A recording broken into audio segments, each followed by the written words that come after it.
पढ़ेंगे हम लोग? इंट्रा ऑपरेटिव केयर, है ना? पढ़ लिए क्या क्या? प्री भी पढ़ लिए, पोस्ट भी पढ़ लिए। अब मेन हमारा काम है इंट्रा ऑपरेटिव केयर, जिसमें हमारा रूल सबसे ज्यादा होता है। प्री में क्या करते हैं? उसको तैयार करके लेके आते हैं, है ना? जैसे बाराती जाते हैं ना, तैयारी होकर आराम से जाते हैं, जब पहुंचते हैं तो पहले कहीं रुकता है ना बारात वहाँ पे, तो वैसे हम लोग अभी रुके थे, प्री में जाके तो छोड़ दिए थे, पहुंच गए थे अपनी जगह पे। लेकिन इंट्रा में क्या होता है, वहाँ से संदेशा आता है कि चलिए तो पूजा होना है, आता है ना संदेशा। फिर उसके बाद क्या होता है, फिर जयमाल का संदेशा आता है। ये सब संदेशे धीरे धीरे आते हैं ना, तो वैसे ही मरीजों का भी संदेशा आता है, चलिए आपका बुलावा आया है ना, अब आपका नंबर है ऑपरेशन का, आता है ना। ऐसा बहुत सारे ऐसे, मान लो दिन में 10 पेशेंट का ऑपरेशन होता है, 10 लोग साइड घुस जाते हैं क्या? लेकिन शादी तो एक ही लोग का होता है, वहाँ क्यों वेट होता है? वहाँ सब कुछ और होता है, तैयारी। चलो, तो इसमें क्या पढ़ना हमको? इंट्रा ऑपरेटिव केयर मतलब, इंट्रा मतलब होता है के दौरान, किसके दौरान? ऑपरेशन के दौरान क्या करना है? मरीज का केयर करना है। कैसे करेंगे? फिर लगाएंगे इसको ऐसे, हाँ? नहीं, वहाँ पे हमको प्रोटोकॉल फॉलो करना होता है, जो पेशेंट के लिए बहुत ही यूजफुल होता है ना। पेशेंट के लाइफ के लिए हम काम करना पड़ता है वहाँ पे। पेशेंट का सेफ्टी मतलब इन्फेक्शन ना हो, जो डिसीज का ऑपरेशन हो रहा है वो आसानी से हो जाए, इजीली रिमूव हो जाए, कोई कॉम्प्लिकेशन ना आए मरीज को। यही सब काम करने के लिए हमको इंट्रा ऑपरेटिव केयर में बहुत सारा मेहनत करना पड़ता है। क्या पता ऑपरेशन हो रहा है उस टाइम पेशेंट का कंडीशन खराब हो जाए, तो दौड़ भाग करना, मशीनों को इकट्ठा करना, इंजेक्शन लेके आना, इमरजेंसी ड्रग को वहाँ पे रखना, ये सब प्रोटोकॉल फॉलो होते हैं इंट्रा ऑपरेटिव केयर में।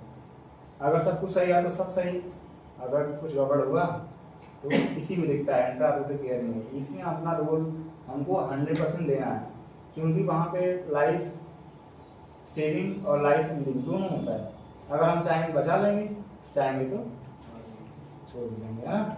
लेकिन सब लोग चाहते हैं कि जान बच जाए, तो वहाँ हमको एकदम अलर्ट होना होता है। और ओटी में वही होता भी है जो एकदम एक्टिव रहे, नहीं तो वहाँ कहा गया था, आउट कर दिया था कि आप उसे ओटी में काम करिए, या प्री ऑपरेटिव में काम करिए, या पोस्ट ऑपरेटिव में काम करिए, क्योंकि यहाँ भी तो काम होते हैं ना। सब जगह जाते हैं ओटी वाले, प्री में भी जाएंगे, पोस्ट में, सबका अलग अलग कैटेगरी होता है। प्री में भी कुछ लोग रहेंगे जो फ्रेशर वाले जाओगे, प्री में जाओगे, तैयार करना, बाल बनाना, कपड़े पहनवाना, नाखून निकलवाना, रिंग वगैरह पढ़ के निकलवाना, चूड़ी लगाना निकलवाना सीख लोगे, है ना, सब सीख लोगे, है ना। तो प्री में यही काम है किया था। पोस्ट में कपड़ा पहनाना, ड्रेसिंग करना, पुलिस आउट करना है, निकालना, ट्रेन आउट करना है, ट्रेन लगाना, ये सब सीखोगे वो पोस्ट ऑपरेटिव केयर में। इंट्रा ऑपरेटिव केयर बहुत डेंजरस होता है, इसमें वही लोग जाते हैं जो एकदम परफेक्ट होते हैं, है ना। 3-4 लोगों का काम होता है। कल हमारा सर्जन आता है, सर्जन लेके आते हैं अपने दोस्त को, कौन होता है? फर्स्ट असिस्टेंट, है ना। राजा आदमी होता है ना, पैसा भी मिलता है, मान सम्मान मिलता है, काम भी कम होता है, लेकिन जो काम करता है वो स्मार्ट वर्क करता है। और उसके गाड़ी हमारा सेकंड असिस्टेंट होता है, जो पूरे ओटी को देखता है, ओटी रेडी करेगा, पेशेंट को रेडी करेगा, ट्रॉली लगाएगा, सब कुछ काम करेगा। नेक्स्ट आएगी सर्कुलेटिंग, जो नर्स होता है, या तो मेल हो चाहे फीमेल हो। सर्कुलेटिंग का काम ये होता है कि हमारे ओटी में जो काम हो रहे हैं, जो गतिविधियाँ हो रही है, उसको नोट डाउन करना। जैसे पेशेंट का डॉक्यूमेंटेशन रिकॉर्ड रखना, इंट्रा ऑपरेटिव केयर का चेकलिस्ट रेडी करना, फिर डॉक्टर से ऑपरेशन नोट डलवाना, एनेस्थीसिया से ऑपरेशन नोट डलवाना, है ना। या कोई कंसर्न लेना है, सहमति पत्र लेना है, जैसे सर्जरी के दौरान कोई कॉम्प्लिकेशन हो गया, उस दौरान कोई कंसर्न लेना है, तो सर्कुलेटिंग नर्स जिम्मेदार रहती है ना। जितनी भी डॉक्यूमेंटेशन के काम होते हैं इंट्रा ऑपरेटिव केयर में, सर्कुलेटिंग का काम होता है।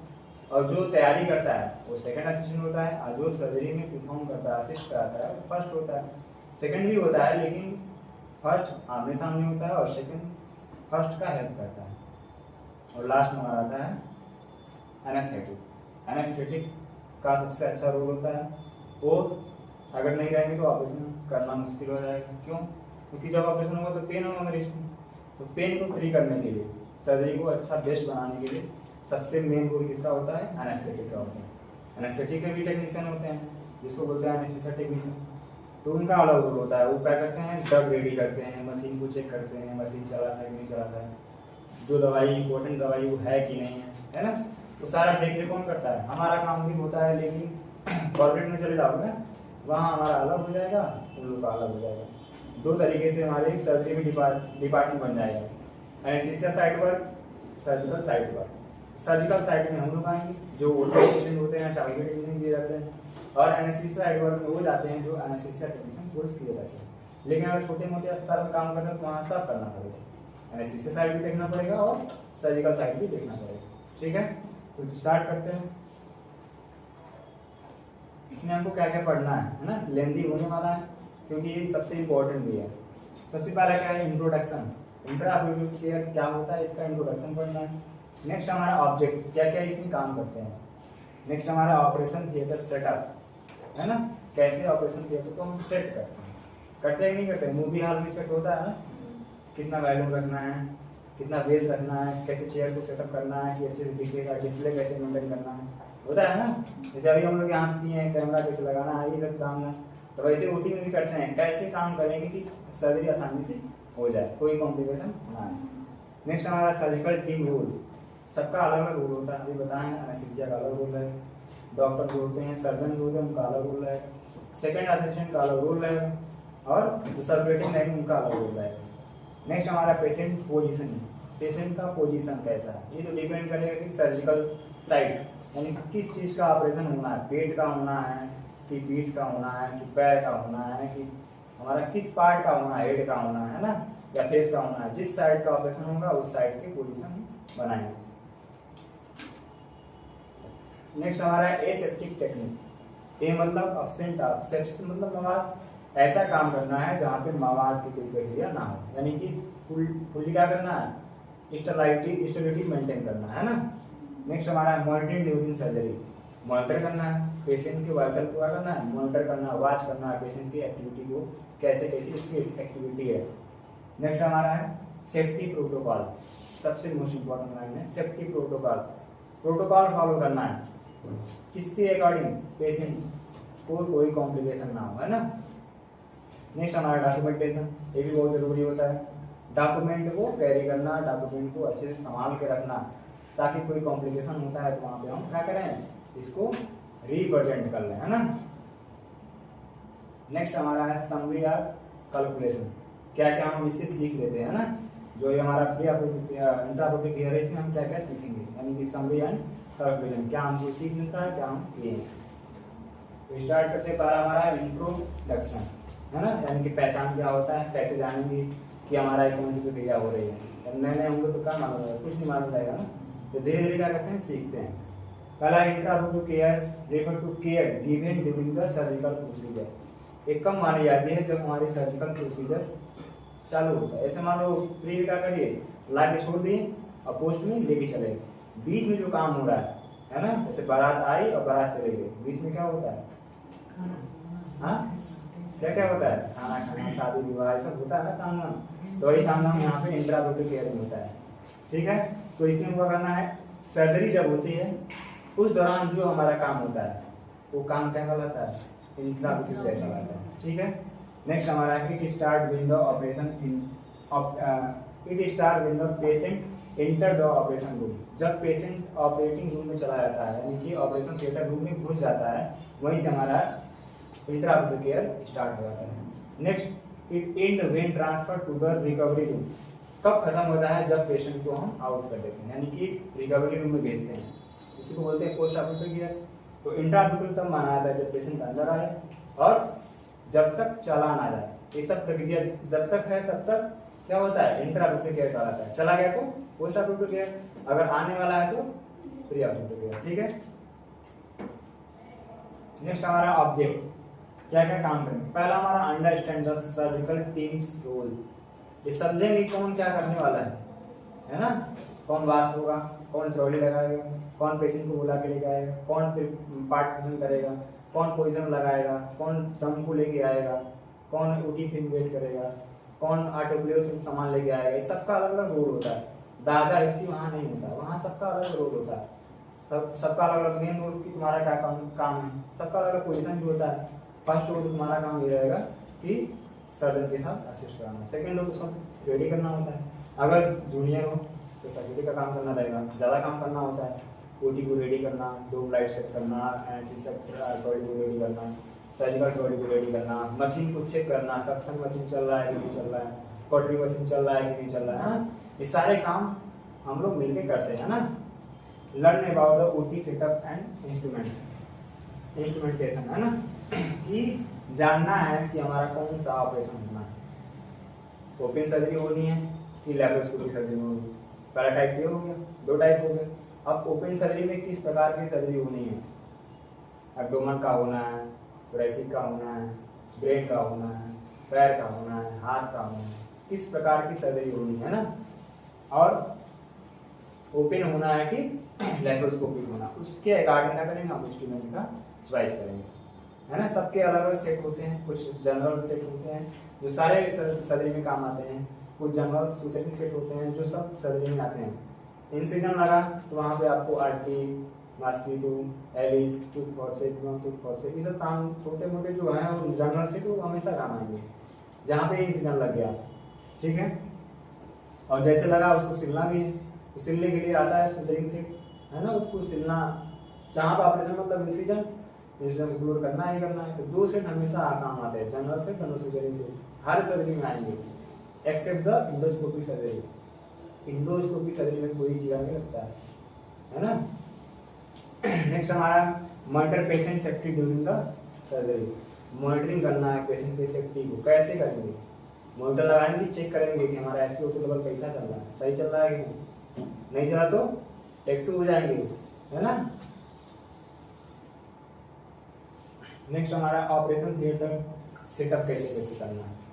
पहला है टाइप, जनरल ओटी है कि माइनर ओटी है कि हमारा स्पेशल ओटी है ना। कैसा मतलब सर्जरी होना है, छोटा मोटा सर्जरी है कि स्पेशल सर्जरी, जैसे आंखों न्यूरो का अलग ओटी होता है ना, जनरल सर्जरी का अलग ओटी होता है, गायनी का अलग होता है, ENT यूरो का अलग होता है, ये सब अलग अलग सर्जरी होती है, तो अलग अलग ओटी भी होता है। क्योंकि अब मिक्सिंग करेंगे तो क्या होगा, इन्फेक्शन होने के चांस बढ़ जाएंगे। अब गायनी का ऑपरेशन होगा, उसी में न्यूरो का ऑपरेशन लोगे तो क्या होगा बताओ। तो गायनी में जितने इन्फेक्शन रहेंगे कहाँ चले जाएंगे, न्यूरो में चले जाएंगे।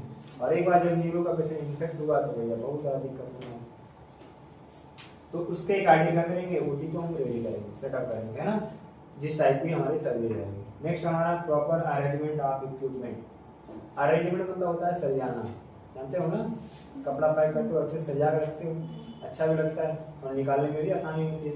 सेम वैसे ट्रॉली को भी हम सेटअप करते हैं, अच्छे से छोटे से बड़े क्रम में या बड़े से छोटे क्रम में रखते हैं।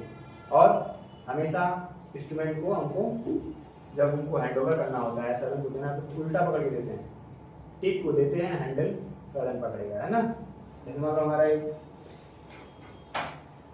मार्कर है ना, तो इसका टिप कौन है, टिप, टिप मतलब ये वाला पार्ट है, तो हमको हमेशा टिप पकड़ के ही देना चाहिए, ताकि जैसे पकड़े वैसे लिखना शुरू कर दे। ये नहीं कि हमको उसका हेड टो देंगे तो ऐसे पकड़ेगा फिर वो निकालेगा तब नहीं लिखना चालू करेगा, तो वहाँ पे टाइम मेंटेन करना होता है। वहाँ पर हमको सीधे टिप पकड़ना है और सर्जन को हैंडल देना, हैंडल पकड़ेगा वैसे फिक्स करेगा, लिखना चालू कर दिया। तो वैसे नाइफ है या कोई इंस्ट्रूमेंट है, उसके रिंग फिंगर होते हैं, रिंग फिंगर को हमको नहीं पकड़ना होता है, सीधे वो सर्जन पकड़ेगा ताकि अच्छे से होल्ड कर ले और काम करना शुरू कर दे, ठीक है। फिर हमारा स्टरलाइजेशन एंड क्लीनिंग, जहाँ पे ऑपरेशन होना है उस एरिया का करेंगे हम स्टरलाइज करेंगे, और क्लीन मतलब साफ सफाई करेंगे, मतलब ऐसा इन्वायरमेंट क्रिएट करेंगे कि वहाँ पे इन्फेक्शन होने के चांस शून्य हो, है ना। नेक्स्ट हमारा एडिक्वेट लाइट एंड वेंटिलेशन, ये बहुत जरूरी है। लाइटिंग, अंधेरे में ऑपरेशन होगा नहीं, है ना, वहाँ पे हमको प्रॉपर लाइट, ओटी में लाइट होते हैं जिसको बोलते हैं डोम लाइट, है ना, उसमें पैनल बने होते हैं, फोकस करने वाला भी होता है, फैलाने वाला भी होता है, उसमें लेंस लगे होते हैं, कॉन्वेक्स और कॉनकेव होते हैं ना, उत्तर अवतल लेंस होते हैं। उत्तर क्या करता है, फैला देता है, अवतल क्या करता है, सॉरी उत्तर क्या करता है, केंद्रित करता है, अवतल फैलाता है ना। फिर हमारा नेक्स्ट है इसमें वेंटिलेशन, मतलब ओटी का टेम्परेचर। ओटी का टेम्परेचर कितना होता है, तो नॉर्मल हमारा कम से कम 18 से कम नहीं होना चाहिए, और ज़्यादा 24 से ज़्यादा नहीं होना चाहिए, यानी कि 18 से 24 के रेंज में है तो हमारा ओटी एक तरीके से ह्यूमिडिटी सही है। ज़्यादा हुआ तो भी दिक्कत है, कम हुआ तो भी दिक्कत है ना। नेक्स्ट ओटी को सेटअप कैसे करेंगे, देखो हमारा ये ओटी है ना कितना अच्छा लग रहा है, लग रहा है कि नहीं लग रहा? ये हमारे डोम लाइट्स हैं, ये हमारा एनेस्थीसिया मशीन है, ये हमारा ओटी टेबल है, ये हमारा सक्शन मशीन है कि नहीं, ये हमारा ड्रिप सेट है। दिख रहा है ना कितना अच्छा लग रहा है ना? ऐसे हम ओटी को सेटअप करते हैं ड्यूरिंग द सर्वे। सारा सामान व्यवस्थित होना चाहिए, इधर उधर नहीं होना चाहिए। जो सामान जहाँ रहना है वही रहना चाहिए। इधर उधर होगा तो क्या होगा, हमको काम करने में दिक्कत होगा, है ना? वायर बहुत सारे होते हैं, उलझ जाते हैं, हमको उसको सेटअप करना है। खाली टाइम क्या करना है, वायर को कैरी करना है और दिमाग लगाना है कैसे काम करें कि, क्योंकि हमारा पूरा लाइफ जब हम ओटी टेक्नीशियन है ना, यही हमारा घर है, इसी में खाना है, रहना है, सोना है, सब कुछ करना है ना? अब यहाँ नहीं ना सोना खाना है, इसकी ही बात थोड़ा सा रूम होता है, वो गेस्ट रूम जिसे बोलते हैं या हमारा स्टाफ रूम बोलते हैं, लेकिन हमको मेन हमारा घर तो यही है। सोचिए कितना सुंदर लग रहा है, यही हम लोग रहते हैं, रहेंगे भी, है ना? इस ओटी को बोलेंगे मॉडुलर ओटी। जनरल ओटी भी दिखाते हैं। मॉडुलर ओटी का मतलब जनरल ओटी में दो अंतर होता है, एक ही दो अंतर होता है। मॉडुलर में क्या होगा, चारों तरफ से पैक रहेगा, है ना? कहीं भी एक होल नहीं जाएगा, उसी को बोलते हैं मॉडुलर ओटी।